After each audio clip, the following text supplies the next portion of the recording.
حاضرین و سامعین، السلام علیکم ورحمۃ اللہ وبرکاتہ۔ وعلیکم السلام ورحمۃ اللہ۔ ہمیشہ کی طرح اس وقت ہمارے ساتھ مولانا مفتی محمد اسحاق صاحب تشریف فرما ہیں اور ہمیں بہت سے سوال بیرون ملک سے آئے ہیں۔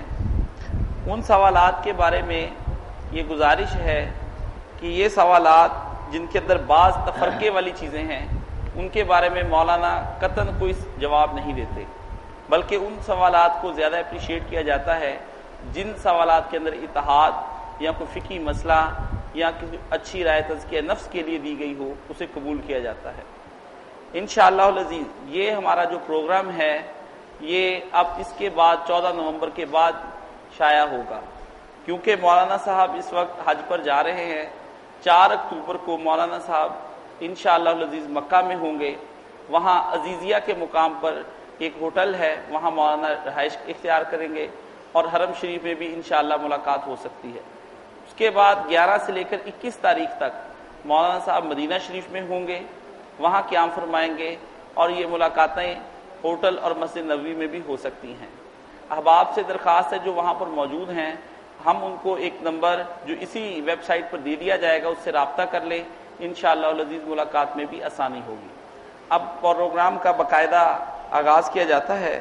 مولانا صاحب ایک خاتون سارا پوچھتی ہیں، میں زیادہ پڑھی لکھی خاتون نہیں اور نہ ہی میں زیادہ دینی فہم رکھتی ہوں، مگر میں نے آپ کے پردے کے خطبے سنے، اس کے بعد میں نے ارادہ کر لیا ہے کہ میں پردہ ضرور کروں گی، لیکن برائے کرم مجھے چند لفظوں میں بتا دیں کہ میں نے پردہ کہاں کرنا ہے اور کہاں نہیں، تاکہ میں آسانی سے اپنے پردے کا انتظام کر سکوں اور آئندہ کے لیے دین اسلام کی راہ اختیار کر سکوں۔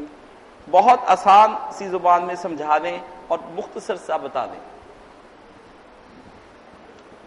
سارا بہن نے جو بات پوچھی ہے تو تفسیر طرف زیادہ اختصار سے تو بیان نہیں ہو سکتی، مگر چلو اللہ تعالیٰ توفیق دے بچی کو، بہت اچھا اس نے عزم ظاہر کیا کہ میں نے پردے کا ارادہ کر لیا۔ پردہ ایک مسلمان عورت کے لیے زینت ہے، بہت شرف ہے، بجائے اس کے کہ اس کو قید سمجھیں یا مصیبت ہے، عزت ہے بچی کی کہ وہ پردہ میں۔ تو پردہ کے لیے پہلی چیز تو یہ ہے کہ ایک رشتہ دار ہیں محرم، جن سے نکاح اسلام میں کبھی جائز، حرام رشتے ہیں، ان کے بارے میں ہے کہ محرم کے سامنے ضرورت کے وقت سینہ، پشت اور رانے، ان کے علاوہ جو ہے نا بازو وغیرہ، گردن، سر اور جو نیچے ہیں پنڈلیاں، یہ ننگی ہو جائیں کام کاج میں گھر، ہر وقت تو اس طرح رہنا بری بات ہے نا، مگر اگر ضرورت پڑے تو یہ سینہ، پیچھے پشت اور رانے، یہ محرم کے سامنے ننگی نہیں کی جا سکتی۔ باقی پورا بدن جو نا اس میں کچھ حصہ کسی وقت ننگا بھی ہو گھر میں تو کوئی ہے، یہ محرم جن کے ساتھ نا باپ ہے، بیٹا، بھائی وغیرہ، نکاح حرام ہے۔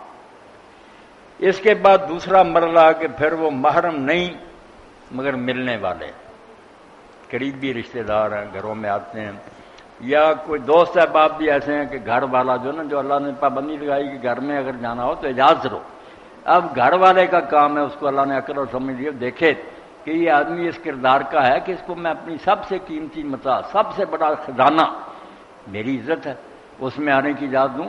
اگر وہ ایسا نہیں تو بے شک اپنے رشتہ داروں میں سے نا اس کو ڈرائنگ روم میں بٹھائیں کہ گھر میں نہیں تم آ سکتے، اور جس کو گھر میں آنے کی اجازت دیں گے نا کہ قابل اعتماد لوگ ہیں یا رشتہ دار ہیں، ان کے لیے پھر یہ ہے کہ منہ اور یہاں تک ہاتھ، یہ اگر بغیر زینت کے میک اپ نہ کیا ہو، ننگے بھی ہوں تو کوئی حرج۔ یہاں جو مشہور ہو گیا نا کہ دیور جیٹ جو ہے ان سے بھی پردہ کرو، یہ بھی بات غلط ہے، انہوں نے لوگوں نے جینا حرام کر دیا، اور ایک حدیث پاک کا غلط مفہوم لے لیا کہ دیور جو ہے نا وہ موت ہے۔ اب اس کا شروع کیا تھا، پردے کی بات نہیں تھی، تنہائی کی تھی کہ جو مرد عورت آپس میں محرم نہیں، نکاح ان کا جائز ہے، وہ تنہائی میں کہ کسی اور آدمی کے آنے کی وہاں کوئی خطرہ نہیں، کوئی بند ہیں کنڈیاں وغیرہ، تنہائی میں اگر بیٹھے نا ایسے مرد عورت تو فرمایا تیسرا پھر شیطان ہی، تنہائی، خلوت، یہ مسئلہ تھا۔ وہ ہم لوگوں نے پوچھا کہ زیور جیٹ، فرمایا موت ہی ہے، یہاں تو اور زیادہ بہت کر تباہ ہو جائیں گے، اگر باقی لوگ بھی بیٹھے ہیں ان میں یہ بھی بیٹھے ہیں یا اندر بھی ہیں تو کمرہ جو کھلا ہے یا کنڈی وغیرہ نہیں لگی تو پھر ان کے لیے بھی جائز. دو تو یہ مرض ہے، محرم، پھر محرم نہیں مگر ملاقاتی لوگ ہیں، ان سے بڑے تعلقات ہیں، رشتہ دار ہیں یا دوست ہیں. آخری سٹیج یہ ہے جو سورہ احزاب میں بیان ہوا کہ گھر سے باہر نکلنا، جہاں غیروں سے واسطہ پڑے گا وہاں پھر حکم ہے. بعد میں چلو برقع دوسری جو تھا حضور کے زمانے میں برقع، مگر جو قرآن کا حکم ہے نا وہ بڑی چادر کا، جلباب، کہ بڑی چادر لے اپنے اوپر موٹی، اس سے وہ نہ گھونگٹ نکالیں، اپنے منہوں کے آگے اس کا تھوڑا سا حصہ لٹکا دیں تاکہ آنکھیں آنکھوں سے نہ ٹکرائیں. بس یہ ہے قرآن پاک کا پردہ کہ باہر نکلتے وقت نا چادر اور اس کو لٹکایا ہو. اگر کوئی آدمی نہیں سامنے تو بے شک منہ ننگا بھی ہو، کوئی دوسرا غیر آئے آدمی سامنے پھر اپنے سامنے جھکا لے. اس بارے میں کوئی بات ہے تو پوچھیں. جی مولانا صاحب، ایک دوست خضر پوچھتے ہیں، میں عموماً جب مسجد میں جاتا ہوں تو اپنی پینٹ کے پونچے انہیں موڑ لیتا ہوں اور پھر نماز ادا کرنے کے بعد باہر آتا ہوں تو پینٹ کے پونچے پھر واپس اپنی جگہ پر لے آتا ہوں. ایک صاحب نے یہ بات دیکھی تو انہوں نے مجھے منع کیا. میں نے ان سے کہا کہ جو میں نے کام کرنا تھا نماز کے دوران وہ تو میں نے کر لیا، اللہ کی عبادت کی، اب مجھے دنیا کے کام کرنے ہیں. وہ کہتے یہ ٹھیک نہیں ہے. مجھے اس کے بارے میں ذرا وضاحت کر دیں کہ کیا ان کی بات ٹھیک ہے یا میری بات؟ اس میں دو باتیں. ایک تو ہے نا کہ آدمی عام حالات میں تو اپنی شلوار یا ٹیبل وغیرہ یا یہ پینٹ نیچے رکھے ٹخنوں سے، یہ تو ہے بہت بڑا گناہ، چھوٹا نہیں. ٹھیک ہے یہ وبا عام ہو گیا ہم سمجھتے نہیں، مگر بہت بڑا جرم ہے. آپ نے فرمایا ٹخنوں سے نیچے جو لباس ہے نا یہ آگ میں ہے، جہنم. اس لیے بنوائیں ایسی شرٹ پینٹ یا شلوار پاجامہ جو ٹخنوں سے اوپر ہو. یہ تو عام قانون، یہ نہیں کہ نماز کے لیے ایسا کرو. اس سے لوگوں نے سمجھ لیا کہ پھر نماز کے لیے کرنا چاہیے، باقی خیر ہے. خیر نہیں، ہر حال میں نا ٹخنوں سے اوپر لباس ہونا چاہیے. باقی جو ہے نا فولڈ کرنے کی بات، وہ فولڈ کرنے کی بات کوئی نہیں منع. اگر کپڑا نہ اس کو کوئی آدمی فولڈ کر لے وہ نہیں. جو حکم ہوا نا کہ نہ کپڑے کو سمیٹو، سمیٹنا ہے کہ فولڈ وغیرہ کی ضرورت نہیں، پہلے ہی ٹخنوں سے اوپر ہے، مگر سجدے میں جاتے وقت دونوں ہاتھوں سے اس طرح شلوار کو پاجامے کو اوپر اٹھائے. یہ منع کیا کہ کیوں یہ تکلف کرتے، اس کو لٹکتے رہنے دو. تم بھی سجدہ کرو، تمہارے ساتھ وہ لباس بھی سجدہ کرے. وہ سمیٹنے کی بات ہے کہ یوں اوپر کو اٹھائے نا، وہ نہیں ٹھیک بات. جی دو باتیں ہوگی. ٹخنوں سے اوپر تو ہمیشہ ہی لباس رکھنا چاہیے. باقی اگر وہ ٹخنوں سے اوپر بھی ہے تو سجدے کو جاتے وقت دونوں ہاتھوں سے پکڑ کر جو اوپر اٹھانے کی کوشش کرتے ہیں اس کی کوئی ضرورت نہیں. کاشف رضا پوچھتے ہیں، نماز کے احکام اترنے سے پہلے مسلمانوں میں کون سی عبادت رائج تھی؟ اس کے بارے میں وضاحت فرما دیں. اسلام پر ایک دن ایسا نہیں آیا جب نماز نہیں تھی. نماز کے بغیر اسلام کوئی شے نہیں. پہلی بات جو ہے نا اسلام سے آدمی کے اندر پیدا ہوتی وہ نماز، کہ اپنے رب کے سامنے جھکے. اگر سب کوئی پڑھ پڑھا کر نمازی نہیں نا تو اسلام میں اس کا کوئی حصہ نہیں. یہ ہماری بدنصیبی ہے کہ عشق رسول ہیں، احتجاج ہیں، سب ہیں. اس وقت بھی اگر جماعت شروع ہو نا زور اثر کی، یہ سارا جلوس جو کھڑا رہے گا دو چار آدمی نماز پڑھیں گے. یہ عشق رسول ہے. نماز تو ایسی بات ہے کہ آپ دیکھیں امیر المومنین عمر بن الخطاب زخمی ہو گئے اور کئی دن زخمی رہے، خون بہتا تھا. ایک دن نا بے ہوشی کی حالت جاری ہو رہی تھی، لوگ آئے تو پوچھا فجر کی نماز پڑھ لی ہے؟ انہوں نے ہاں پڑھ لی. تو آپ نے پھر کہا کہ میں نماز پڑھوں، تو ساتھ ہی کہا کہ لا سہم فی الاسلام لمن لا صلاۃ لہ. جو آدمی نماز نہیں پڑھتا اس کا اسلام میں کیا حصہ؟ کوئی مسلمان نہیں. اور پھر اللہ سے دعا کی کہ اللہ میری حالت اب بدلتی جا رہی ہے، ایسا نہ وقت آئے میری زندگی میں کہ میں اتنا کمزور ہو جاؤں کہ کوئی نماز رہ جائے، اس سے پہلے مجھے اٹھا لے دنیا سے. تو نماز جو ہے نا یہ ایک دن بھی نہیں آیا جب نہیں تھی. شروع بھی اس سے ہوا. ابھی غار میں جبریل علیہ السلام آپ سے ملے تو پھر آپ کو وضو کرا کر کے دکھایا، 2 رکعت نماز پڑھ کے دکھائی اور کہا یہ اور آپ سے پہلے انبیاء کا طریقہ. نماز تو اس دن سے چل پڑی. اور وفات کے وقت کی جو آخری بات آپ نے کہی، الصلاۃ وما ملکت ایمانکم، نماز کا خیال رکھنا. اور جو تم سے نیچے لوگ ہیں نا غلام اور کمزور اور مزدور طبقے، ان کا بہت خیال رکھنا. یہ آخری بات تھی جو پیغمبر خدا نے کہی پھر دنیا سے چلے. نماز ہی شروع ہے، نماز ہی آخر ہے. آپ سورہ المومنون دیکھیں، اسی طرح آگے معرج میں جب بات شروع ہوتی ہے نا مومن کون ہے پہلی بات اللہ دینا فی صلاۃ خاشعون، نماز. پھر بیان ہوتا رہتا زنا نہیں کرتے، وعدے پورے کرتے گواہی، اور اینڈ پر بھی کہ وہ اپنی نمازوں کا خیال رکھیں، نماز دائرے کی طرح. باقی دین اندر، شروع بھی نماز سے، آخری فکرہ بھی نماز. دونوں صورتوں میں سے کہ یہ قلعے کی طرح ایسا احسار اور دیوار ہے جس نے سارے شہر کو پناہ دے. نماز گئی، سارا دین گیا. فخلف من بعدهم خلف اضاعوا الصلاۃ. اللہ کہتا پہلی امتیں برباد کیوں ہوئیں؟ نبیوں کے بعد نالائق لوگ آئے، انہوں نے نمازیں چھوڑ دیں. فسوف یلقون واتبعوا الشہوات، پھر من مانی کرنے لگے. نفس جو نا وہ کھلا سانڈ بن گیا. پھر نماز چھوٹی تو کوئی محافظ ہی نہ رہا. نماز بچاتی ہے مومن کو کہ بھائی 2-4 گھنٹے کے بعد خدا کے سامنے آتے شرم کرو. تو نماز شروع سے، باقی جو ہے نا پہلے 2 نمازیں تھیں صرف فجر کی اور عصر کی، بعد میں معراج کی رات پر 5 ہوئی. نماز شروع سے، نماز کوئی دن نہیں آیا کہ آپ نے نماز نہیں پڑھی ہے. جی تہجد بھی مولانا فرض تھی؟ تہجد بھی پہلے فرضی تھی، سب مسلمان پڑھتے تھے. جی ایک دوست پوچھ رہے ہیں کہ میں حج پر جا رہا ہوں، اللہ نصیب کرے، آسان کرے. میرے جسم پر بہت دانے نکلے ہوئے ہیں، کھجلی بھی بہت ہوتی ہے، کرتا ہوں تو خون نکل آتا ہے. احرام کی حالت میں کیا میں نیچے سے زیر جامہ اور بنیان پہن سکتا ہوں کہ احرام کو خون اور پیپ نہ لگے؟ نہیں، کپڑے پہننے کی ضرورت نہیں. باقی کھجلی آپ کریں کھلے دل سے نا، جتنا جی چاہے خارج کریں، خون نکالیں، بالکل زخم ہو جائیں، کوئی احرام میں سے خرابی نہیں آتی. بہت شدت کے ساتھ بھی کھجلی کرنی پڑے کر، خون بھی نکلے کوئی بات نہیں. تو مولانا زیر جامہ پہننے کی اجازت ہے اسلام؟ زیر جامہ جو ہے نا، یہ عام طور پر تو لوگ کہتے ہیں کہ انڈر ویئر نہ پہن، مگر حضرت عمر بن عائشہ رضی اللہ عنہ کے بارے میں آتا ہے کہ جو ان کے خادم تھے نا، وہ جب ان کا حوض تھا جو سواریوں پر رکھتے تھے پھر اتارتے تھے، وہ ننگے ہو جاتے تھے. تو آپ نے پھر انہیں تبان پہننے کا حکم دیا کہ چھوٹا نا انڈر ویئر نیچے پہنو. بخاری شریف میں آئی. بالکل ٹھیک ہے، یہ کرنے یہ کوئی نہیں. شلوار پجامے جو ہے پورے نیچے تک وہ منع. یہ خون ناپاک ہوتا ہے، یہ احرام کو لگے گا، اور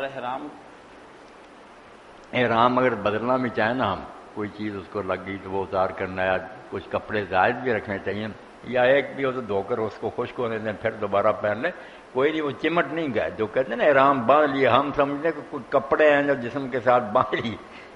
احرام جیسے کہتے ہیں نماز کی نیت باندھ لی، وہ مطلب شروع کر دی. احرام ہے کہ پابندیاں لاگو ہو گئی، ورنہ گرمی لگ رہی ہے، آپ کپڑے اتارے. نہانا ہے تو جا کر باتھ روم میں دونوں کپڑے اتار کر آپ بے شک نہائیں. خوشبودار صابن استعمال نہ کریں، ویسے پانی جتنا استعمال کریں نہائیں اتنا ہی اچھا، تاکہ بال بکھریں، آدمی دیوانہ اور پاگل نظر آئے.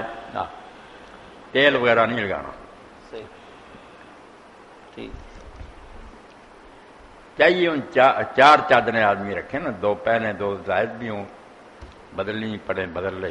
جی ارشاد صاحب پوچھتے ہیں مولانا صاحب آپ خون کے بارے میں بات ہوگی نا، تو بعض چیزیں جو ہم لوگوں کے خلاف جاتی ہیں نا، کہ خون کوئی ناپاک نہیں سوائے خون حیض کی. بچیوں کو جو خون آتا ہے وہ ناپاک ہے، اس کو کہا گیا کھرچ کر دھوئیں، بعد میں اس کو صاف کریں. باقی بکروں کا خون، ہمارا خون، یہ پینا کھانا حرام ہے، مگر ناپاک کوئی نہیں. لگتا رہا جسم یا کپڑے کو پلید نہیں ہو. یہ بھی بات بولیں درمیان میں کھول بلا شبہ. ارشاد صاحب پوچھتے ہیں مولانا صاحب آپ نے ایک دفعہ جمعے کے خطبے کے دوران یہ بات فرمائی کہ عورت اور مرد کی نماز میں کچھ فرق ہوتا ہے، لیکن اس خطبے میں آپ نے کچھ وضاحت نہیں فرمائی تھی کہ کیا فرق ہے. اس فرق کے بارے میں بتا دیں. فرق یہی ہے کہ عورت جو ہے نا، خود عورت کا لفظی پردہ چاہتا ہے، چھپانے کے کام. میری اور آپ کی بھی ایک عورت ہے مردوں کی، ناف سے لے کر گھٹنوں تک، یہ عورت اور رجل. مرد کی چھپانے کی جگہ، عورت سوائے ہاتھ کے اور منہ کر پاؤں کے، باقی اس کا پورا بدن جو ہے نا چھپانے کے لائق. اس لیے ہر وہ کام جس سے اس کا کوئی حصہ نمایاں ہونا، کہ سجدے میں ابھر کر کرے، اوپر سے سارا اس کا جسم اوپر اٹھا ہوا نظر آئے، یہ یا رفع یدین ہماری طرح اونچا کرے نہیں، یا چھاتی تک کی طرف کرے، اپنے پستانوں پر ہاتھ رکھے، ان کو دبا کر رکھے. رکوع میں بھی زیادہ جھکے نہیں، بس ہاتھ جو ہے نا گھٹنوں تک پہنچ جائے، بے شک کمر نہ ہی سیدھی ہو. سجدے میں جائے تو زمین پر بیٹھ جائے، زمین پر ہاتھ اس طرح پھیلائے، پیٹ جو ہے رانوں کے ساتھ لگائے، دونوں پاؤں ایک طرف کو نکال دے، بیٹھ جائے زمین. اس کو کوئی ایسا کام نہیں کرنا چاہیے جس سے اس کا جسم کا کوئی حصہ نہ ابھرا ہوا نظر آئے. یہ چھوٹا سا اصول ہے، بس ہر وہ کام کرے جس سے نا چھپتی جائے۔ جی، محمد عثمان اکرم صاحب پوچھتے ہیں مولانا صاحب قرآن کریم میں کہیں ذکر نہیں کہ جب نماز کے لیے وضو کیا جائے تو ناک پہ پانی ڈالا جائے اور کلی کی جائے، اگر یہ نہ کیا جائے تو کیا وضو ہو جاتا ہے؟ قرآن مجید میں تو جو بات آئی وہ ٹھیک ہے، آپ کہتے ہیں کہ منہ دھونے کا حکم، مگر ساری دنیا جس کو اللہ نے عقل دی نا کافر مومن جب کہنا ہاتھ منہ دھونا ہے تو منہ بھی صاف کرتے ہیں، ناک میں بھی پانی ڈالی، ایک فطری بات ہے۔ کوئی بھی منہ دھوئے گا تو اگر صبح کے وقت دوسرا نہ منہ صاف کیا نہ کوئی نہیں، وہ خود بھی نہیں مطمئن ہوگا، نہ کوئی کہیں گے یہ۔ اور اللہ کے رسول نے وضاحت کر دی کہ چہرہ جو ہے اس میں ناک اور منہ بھی شامل ہے، اس کو 3 بار دھونا چاہیے۔ جی، ایک ساتھی پوچھتے ہیں، انہوں نے ناروے سے کہا ہے، عاطف علی شاہ، آپ کے بہت سے کلپ سنے، بہت شکریہ، آپ کی باتوں سے میرے دل کو بہت تسلی ہوتی ہے، لیکن 3 سوال آپ سے کروں گا جن کی وجہ سے میں نے فقہ حنفی سے فقہ جعفریہ اختیار کر لی۔ پہلا کہ آج وضو میں پاؤں دھونا، اور دوسرا طلاق ثلاثہ، اور تیسرا تراویح۔ میں نے ان تینوں مسئلوں کے اندر فقہ جعفریہ والوں کو حق پہ پایا اپنی تحقیق کے مطابق، اس کے بعد میں نے وہ فقہ جعفری اختیار کر لی۔ آپ اس کے بارے میں مجھے وضاحت فرمائیں کہ آپ کے ہاں اہل سنت کے ہاں بھی کوئی ایسی چیز موجود ہے کہ جو ان تینوں چیزوں کے بارے میں ویسے دلائل فراہم کر سکے؟ شاہ صاحب اس کے لیے آپ کو نا جعفری بننے کی کوئی ضرورت نہیں تھی، باقی اگر آپ حنفی سے جعفری ہو گئے تو کوئی نہیں، اسلام میں حنفی بھی تھے تب بھی مسلم تھے، جعفری ہو گئے پھر بھی مسلم ہیں، کوئی ایسی بات نہیں کہ آپ اسلام سے نکل گئے۔ مگر مسئلے جو آپ نے بیان کیے ان کے لیے کیا جعفری ہونے کی ضرورت تھی؟ جن چیزوں میں جعفریوں کا اور دوسرے لوگوں کا اختلاف ہے یہ نہیں کہ پاؤں دھونے، یعنی وہ اور باتیں، جن میں سے بنیادی بات جو ہے نا وہ امامت کی ہے کہ شیعہ حضرات جو کہتے ہیں حضور کے بعد 12 آدمی جو ہے نا ان کو بھی خدا نے مقرر کیا، آپ علم دیتا ہے، وہ غلطی سے پاک ہیں، اور جیسے نبی کو کوئی شخص نہیں مانتا کافر ہے، اسی طرح جو ان 12 کو نہیں نہ مانتا اس کی سب باتیں ضائع ہیں، وہ ہمیشہ دوستی ہے۔ مسئلہ یہ ہے جس کو طے کرنا چاہیے کہ یہ دین میں کہیں ہے بات، یہ چھوٹے چھوٹے مسئلے جو ہے نا پاؤں دھونے کے مسئلہ کوئی نہیں، اہل سنت خود کہتے ہیں کہ 4 اس بارے میں قول ہیں کہ پاؤں دھو، ایک ہے کہ مسح کر لو، ایک ہے کہ دونوں میں آپ کو اختیار ہے، جس دن جی چاہو دھو لو، جس دن جی چاہو ہاتھ پھیر لو، اور کئی لوگ ہیں جو کہتے ہیں دونوں کام کرو یار، پہلے ہاتھ پھیرو اس کے بعد دونوں پاؤں کو دو۔ 4 قول ہوگا کہ صرف مسح، صرف دھونا، دونوں، اور یہ ان میں سے جو جی چاہے کر لیا۔ یہ خود اہل سنت کی کتابوں میں موجود ہے، اس کے لیے آپ کو جعفری ہونے کی کیا ضرورت تھی؟ مسح کرنا تھا تو کر لیتے، مگر دلائل اتنے نہیں جیسے آپ سمجھنے کہ بہت دلائل وزنی ہیں، ڈھیروں حدیثیں اہل سنت کے پاس کہ رسول اللہ پاؤں دھوتے تھے۔ اور طلاق ثلاثہ اور تراویح ٹھیک ہے، وہ آپ اہل حدیث حضرات سے ملتے تو پتہ چلتا کہ وہ سارے اہل سنت ہی، مگر وہ کہتے ہیں کہ ایک وقت میں دی ہوئی 3 طلاقیں 3 نہیں ہوتی، وہ ایک ہی ہے، اور عدت کے اندر آدمی رجوع کر سکتا، اگر عدت گزر بھی جائے تو ان کا پھر ڈائریکٹ نکاح ہو سکتا اگر بچی راضی ہو جائے۔ عدت کے اندر انسان جو اس کو پاور حاصل ہے کہ لڑکی مانے یا نہ مانے، وہ کہہ میں نے طلاق واپس لے گی، نکاح قائم رہ گیا۔ اگر عدت گزر جائے تو پچھلا نکاح ختم ہے، مگر وہ دوبارہ کرنا چاہے رضامندی سے تو پھر کر سکتے ہیں، کوئی حلالہ نہیں، کوئی کفارہ نہیں۔ یہ 3 طلاقوں کی بات ہے جو ایک وقت میں دی جائے۔ جی، تراویح کے بارے میں بھی ہمارا موقف واضح ہے۔ تراویح کے بارے میں شاہ صاحب سنتے رہتے ہیں، میں کہتا ہوں یار یہ نفل نماز اکیلے اکیلے پڑھا کرو، خود حضرت عمر ان کے بیٹے اور ان کی اولادیں بھی نا کوئی اس نماز میں شامل نہیں ہوتے تھے، اکیلے پڑھتے تھے، کہتے بہتر ہوئی ہے۔ اس کے لیے بھی آپ کو کیا جعفری بننے کی ضرورت ہے؟ آپ نفل نماز اکیلے پڑھ لیا کہ کوئی مسائل وہ ڈھونڈے جن میں سچ مچ اختلاف ہے جس کا کوئی حل کیا جائے۔ امامت، مسئلہ امامت پر غور و خوض کریں۔ سویڈن سے کاشان پوچھتے ہیں، مولانا صاحب شیعہ اور سنی دونوں فرقوں کے ہاں اس بات پہ اختلاف ہے، ایک کہتا ہے کہ امام مہدی پیدا ہو گئے اور وہ بعد غائب ہو گئے اور پھر انشاءاللہ وہ آئیں گے، دوسرے صاحب کہتے ہیں کہ نہیں پیدا ہی نہیں ہوئے، قیامت کے نزدیک جا کر ہی پیدا ہوں گے۔ ٹھیک ہے، اس بارے میں آپ کی تحقیق کی کیا رائے ہے کہ دونوں میں سے کون صحیح ہے؟ یہ دونوں باتیں جو ہیں ان میں سے کوئی بات ایسی نہیں جو آدمی کو کافر بنائے۔ اگر پیدا ہو گئے اور اللہ نے انہیں لمبی عمر دی ہے تو کوئی نہیں، ہم مسلمان مانتے ہیں کہ عیسیٰ علیہ السلام ان سے بھی پہلے کے ہیں، وہ زندہ ہیں، آئیں گے۔ اس لیے امام مہدی بھی اگر پیدا ہو گئے اور وہ زندہ ہیں لمبی عمر انہیں تو یہ کوئی ناممکن بات نہیں، مگر اس کا کوئی تاریخی ثبوت نہیں۔ شیعہ حضرات کی کتابیں دیکھیں، اس کی سندیں دیکھیں، کچی باتیں لکھتے ہیں کہ امام جو ہے نا آخری حسن عسکری علیہ السلام ان کے ہاں نرگس ان کی بیوی تھی، کوئی حمل کے آثار نہیں نظر آئے۔ جس دن امام کی پیدائش کہتے ہیں مہدی، انہوں نے اس کی اپنی بہن کو بلایا، امام کی پھپھی کو، ساری رات رہی گھر میں، کچھ نہیں۔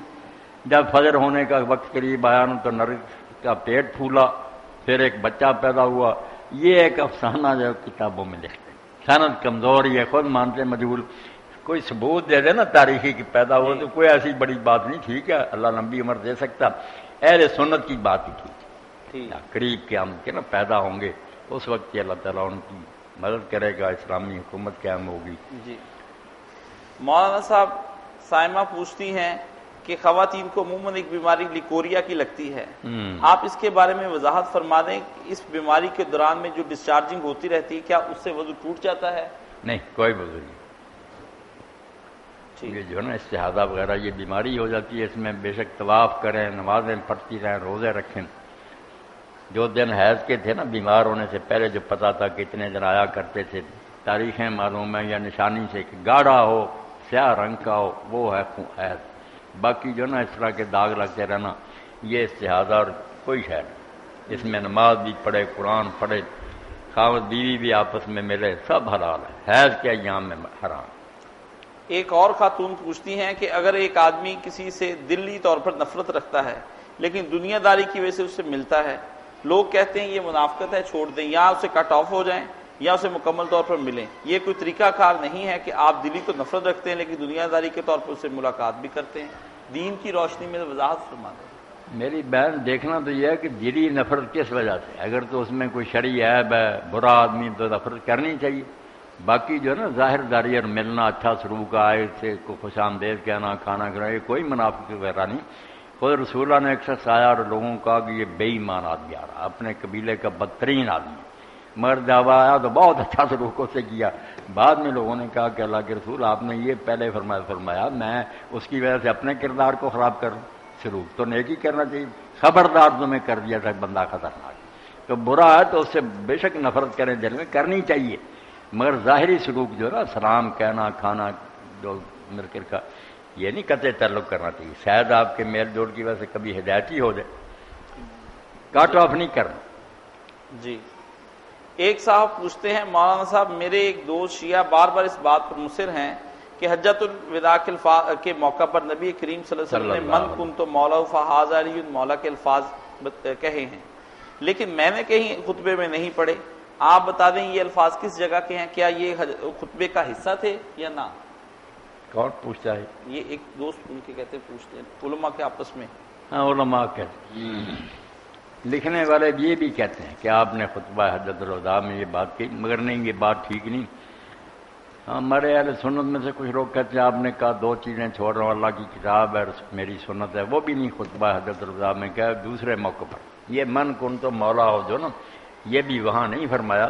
جب حج سے واپس لوٹے، مکہ اور مدینہ کے درمیان ایک مقام آتا جوفہ، جو شام والوں کا میقات ہے، شام کی طرف سے لوگ آئے تو وہاں سے احرام باندھتے، اس کے قریب ایک تالاب تھا، چشمہ، جس کو غدیر قوم کہتے ہیں۔ وہاں پھر نبی علیہ السلام نے لوگوں کو اکٹھا کر کے نا یہ خطبہ دیا کہ میں بشر ہوں، ہو سکتا ہے اللہ کا فرشتہ آئے اجل کا اور میں دنیا سے چلا جاؤں، تو سن لو میں تم میں دو عظیم چیزیں چھوڑے جا رہا ہوں، ایک اللہ کی کتاب ہے، اس میں ہدایت اور نور ہے، اور دوسرے یہ میرے خاندان کے لوگ ہیں، ان کے بارے میں میں تمہیں اذکرکم اللہ فی اہل بیتی، اللہ کا خوف دلاتا ہوں کہ میرے بعد ان سے بدسلوکی نہ کرنا، اور ساتھ یہ کہا کہ من کن تو مولا فعلی، جو مجھ سے محبت رکھتا ہے اس کے لیے ضروری ہے کہ ولی سے۔ یہ خطبہ جو ہے نا خم غدیر کا، اس میں حجۃ الوداع کی حدیثیں وغیرہ نا ترمذی وغیرہ میں، مگر وہ نہیں ٹھیک۔ اسپین سے احمد صاحب پوچھتے ہیں مولانا صاحب السلام علیکم۔ وعلیکم السلام ورحمۃ اللہ۔ میں نمک بنانے والی ایک فیکٹری میں ہوں جہاں سے نمک کا پتھر نکلوایا جاتا ہے اور اس سے لیمپ بنائے جاتے ہیں جو ہم سیل کرتے ہیں۔ بعض لوگ ہمارے پاس آتے ہیں، وہ یہ کہتے ہیں کہ ہمیں جانوروں کی شکل میں لیمپ بنا کر دیا جائے، ہم وہ بنا کر وہ بھی سیل کرتے ہیں، آیا کیا یہ ہمارا کاروبار کرنا جائز ہے یا نہیں؟ جانوروں کی شکل کا کو کیا کرتے مطلب ہیں؟ شیر بناتے ہیں، شیر کے اندر وہ بلب روشن ہو جاتا ہے جس سے وہ کمرہ بھی ساتھ روشن ہو جاتا ہے، ہرن بنا دیتے ہیں، طوطا بنا دیتے ہیں، یہ نمک کے پتھر سے ہی وہ ساری چیزیں بناتے ہیں۔ اسپین میں یہ پوچھنے کا کاروبار بھی ہوتا ہے، میں اس فیکٹری میں کام کرتا ہوں، تو ایسی صورت میں وہ مورتیاں بنانا اور ان کو مطلب بیچنا خریدنا یہ کس حد تک درست ہے؟ ناجائز ہی ہے یہ مجسمے بنانا، صرف بچیوں کے کھلونے ٹھیک، بچیوں کے لیے کسی قسم کے بنائے جانا جانداروں کی شکلوں کے، اس میں کوئی حرج نہیں۔ لعاب الصبایا جو ہے نا چھوٹی بچیوں کے کھیلنے کے لیے حضور نے اجازت دی ہے، گھوڑا ہو اونٹ ہو جو جی چاہے بنا لیں، اس کا کوئی حرج نہیں، بڑے لوگ نا یہ کام کریں۔ اچھا ٹھیک ٹھیک، یعنی چھوٹے چھوٹے کھلونے کے طور پر چھوٹے ہوں یا بڑے، چھوٹی بچیوں کی جو بچیاں بھی کھیلتی ہیں نا چھوٹی چھوٹی، وہ اگر ان کھلونوں سے کھیلیں تو ان کے لیے درست۔ ٹھیک مولانا، نمک تو ایک کھانے کی چیز ہے کہ ایسے پتھر کو ضائع کرنا ہے اس طریقے سے؟ بری بات ہے نا، پھر کھاتے ہی ہوں گے، پھر وہ شیر وغیرہ بھی رکھتے تو نہیں ہوں گے نمک خراب کرنا۔ نہیں مولانا، نمک کا پتھر ہوتا ہے بھرپور۔ اچھا ہاں جی ہاں، وہ نمک کا پورا پتھر جسے ہم بعد میں پیستے ہیں، اس پتھر سے وہ بنا لیتے ہیں۔ اور یہ کھیوڑا میں تو یہ چیزیں عام وہاں پر بکتی بھی ہیں، ملتی بھی ہیں۔ نہیں، بنانے نہیں چاہیے، بچیوں کے کھلونے کے علاوہ باقی جانداروں کے لیے مجسمے بنانے چاہیے۔ مولانا صاحب، آپ نے ایک دفعہ یہ فرمایا تھا کہ اصولی بات یہ ہے کہ سبیلین سے کچھ خارج ہو جائے تو وضو تو ٹوٹ جاتا ہے، اور آگے سے یا پیچھے سے، یہ بھی آپ فرما رہے ہیں کہ نہیں لیکوریا سے بھی وضو ٹوٹ جاتا ہے، اس کے بارے میں وضو نہیں ٹوٹتا، اس کے بارے میں بتا دیں۔ نہیں، لیکوریا ہو یا ایک آدمی کو سلسل بول ہو جائے، پیشاب چلتا ہی رہے یا ری خارج ہوتی رہے، وہ تو پھر معذور ہو گیا نا، ان کے لیے قانون ہی کوئی رہ جاتا۔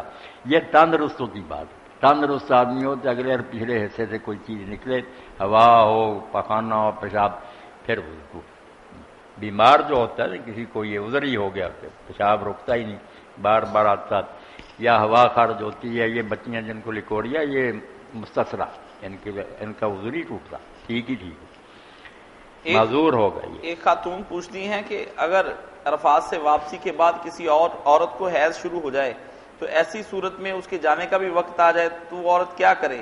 اس کے باقی امور کو کون سا انجام دے گا، یا پھر اسے دوبارہ سے حج کرنا پڑے گا؟ مسئلہ یہ بہت پیش آتا، بڑا ٹیڑھا۔